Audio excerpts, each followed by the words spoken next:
त्या इराणवरती ज्या प्रकारचे हल्ले होत आहेत आज, आपण इराणला साथ द्यायला पाहिजे होती.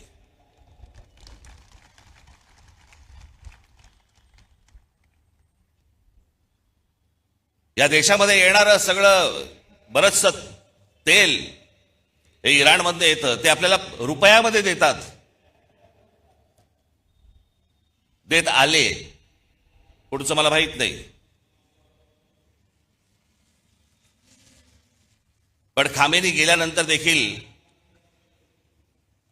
आपल्या देशाच्या पंतप्रधानांनी कुठचंही निषेधाचं एक स्टेटमेंटही काढलं नाही, हल्ल्यावरती कुठचं स्टेटमेंट काढलं नाही.